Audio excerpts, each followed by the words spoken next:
once you've finished, even though you've been doing meditation while training, if there's a nice area that you can have a seat, the forest here is pretty wet, so it's wet underneath me here. I've chosen this mossy log to sit on. I have the sun coming at me, so I can also capitalize on the vitamin D as I meditate. But it's good to do a little meditation, and I'm not going to sit here and make you meditate or anything, but I do want to explain it, and if you want to join along after I explain it, you're more than welcome to join me. I've always found meditating in natural environments amazing.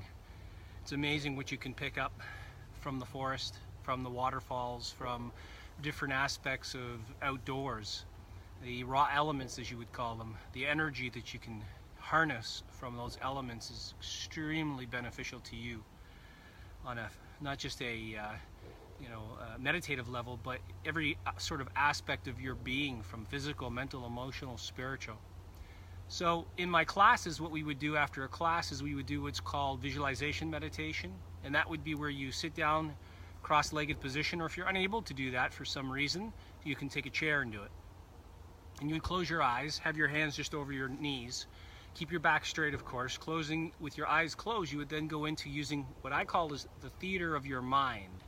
And you would see yourself rehearsing, practicing the moves that you had learned that day in class. And the reason for that is you want to keep the nervous system primed. So when you can see it clearly and you're practicing in your mind, you're firing off your neurons from one synaptic connection to the other synaptic connection, which is influencing your central nervous system, which is influencing the muscles that would allocate motion in the specific areas that you're visualizing. So this is why it's a good thing to do. This is not something I've made up. This is something that I used to do from being a kid, and then later on scientifically found that it was proven to enhance athletic, music performances, different things that people can visualize themselves doing better at, and that's the way that it actually happens. You actually can gain real practice by visualizing. You don't want to always practice by visualizing, but it's a good component to add into your training, and that's why I do it at the end of each class. We're going to move into the second part of the meditation though, and that is the breath awareness part of meditation.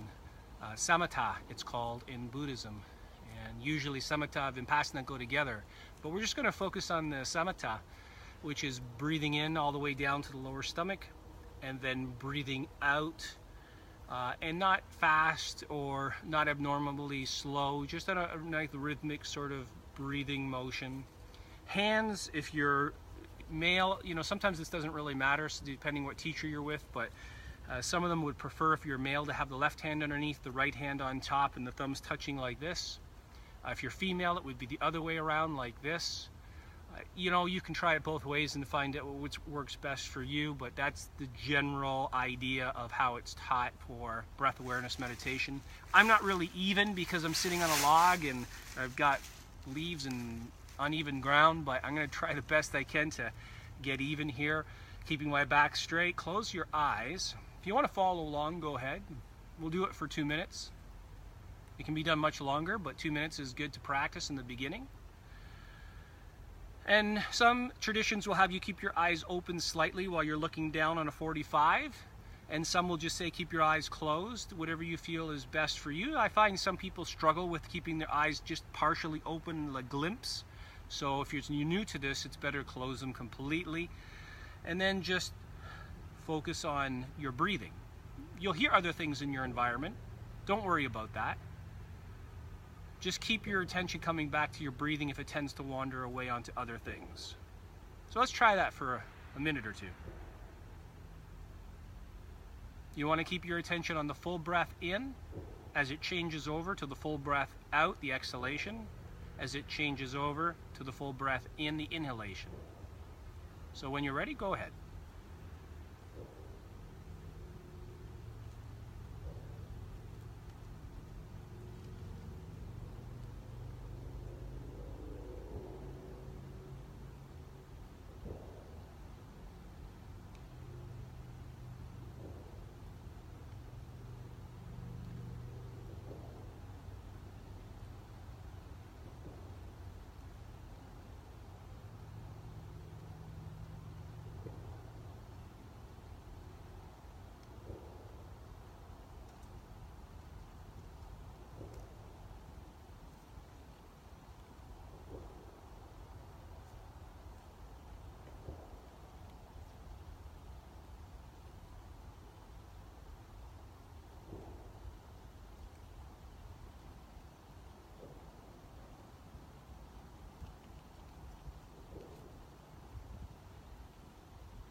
Wow, even just a few minutes of samatha meditation, breath awareness, and you open your eyes and your gaze just seems to be softer and lighter and more acute.